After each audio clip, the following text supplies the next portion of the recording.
বিশ্বকাপের সুপার 8-এ বাংলাদেশ দ্বিতীয় ম্যাচে ভারতের বিপক্ষে মাঠে নামবে।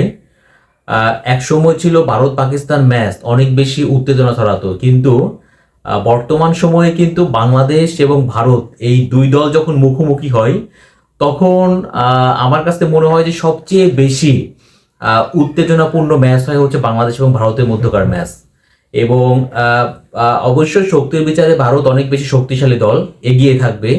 বাট বাংলাদেশ যখন প্রতিপক্ষ হিসেবে ভারতকে পায় তখন কিন্তু দেখবেন যে জয়ের জন্য বাংলাদেশ কিন্তু অনেক বেশি ক্ষুধার্ত থাকে।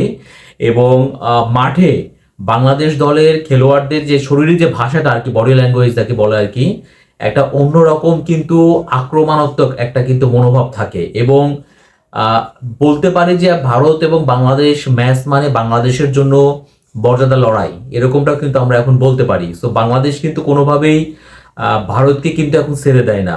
এবং যে কথা বললাম যে একসময় ছিল ভারত পাকিস্তান ম্যাচ, এখন কিন্তু হয়ে গেছে বাংলাদেশ এবং ভারত ম্যাচ। সো নিঃসন্দেহে সুপার 8-এ ভারত অবশ্যই তারা এগিয়ে থাকবে।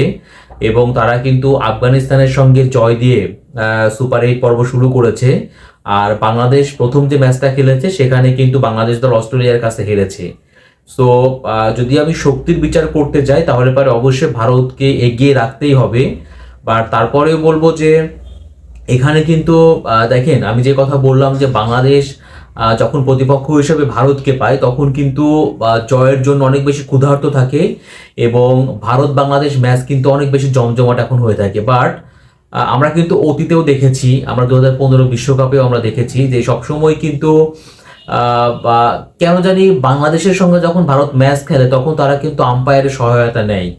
এবং তাদের জয়ে কিন্তু বলে না যে বিতর্ক মুক্তভাবে আসলে ভারত কিন্তু ম্যাচ জিততে পারে না, বরঞ্চ দেখবেন যে প্রত্যেকটা ম্যাচেই কোনো না কোনোভাবে আম্পায়ারের সিদ্ধান্ত সবসময় কিন্তু ভারতের পক্ষে যায় আর কি। হ্যাঁ, এটা এটা কিন্তু আমরা এর আগেও আমরা দেখেছি।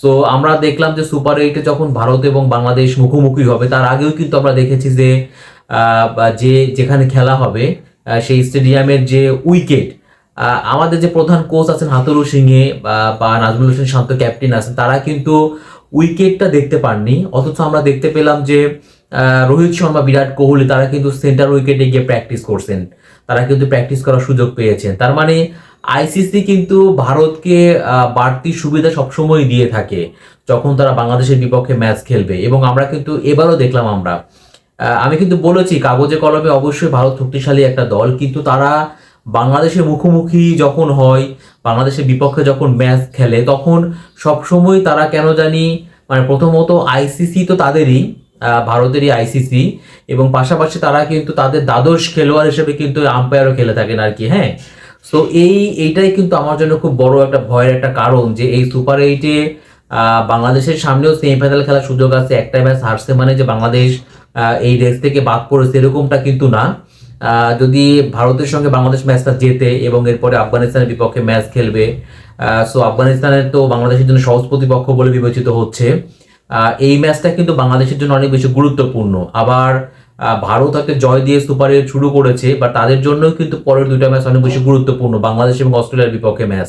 তো আমার কাছে মনে হয় যে বাংলাদেশের সামনেও খুব ভালো একটা সম্ভাবনা আছে। এই ক্ষেত্রে এখন আম্পায়ার কি ভূমিকা পালন করে সেটাই কিন্তু সবচেয়ে বড় একটা প্রশ্ন। কারণ আমরা এর আগেও দেখেছি আম্পায়ার ভারতের পক্ষে থাকে এবং ভারত কিন্তু মানে আম্পায়ার ছাড়া তারা কিন্তু জিততে পারে না, এরকমটা কিন্তু আমরা দেখেছি। তো সুপার 8-এর এই ম্যাচটাতে মাঠের পারফরমেন্স বাংলাদেশ দলের কেমন হবে জানি না, আমরা ব্যাটিংয়ে খারাপ সময় পার করছি। বাট যদি এখানে আম্পায়ার যদি ভারতের পক্ষ নেয় বা ভারতকে যদি বাড়তি অ্যাডভান্টেজ দিয়ে থাকে তাহলে তো বাংলাদেশের জেতার কোনো সম্ভাবনা কিন্তু থাকবে না। তো আমার জন্য ভয়ের কারণ হচ্ছে ওইটাই যে বাংলাদেশের সামনেও সেমিফাইনালে যাওয়ার খুব ভালো একটা সুযোগ এখনো আছে। বাট যদি আম্পায়ার এখানে ভারতের পক্ষ নেয়, ভারতকে যদি সুবিধা দেয় তাহলে পারে কিন্তু বাংলাদেশের জেতার কিন্তু যে সম্ভাবনাটুকু থাকবে সেটাও কিন্তু শেষ হয়ে যাবে। এমনিতে অবশ্যই কাগজে কলমে ভারত এগিয়ে থাকবে, ভারত ফেভারিট দল। এখন দেখার বিষয় তারা বিতর্ক মুক্তভাবে এই সুপার 8-এর ম্যাচটা জিততে পারে কিনা, নাকি তারা আবারও অতীতের মতো তাদের হয়ে আবারও আম্পায়ার মাঠে খেলে, সেটাই কিন্তু এখন দেখার বিষয়।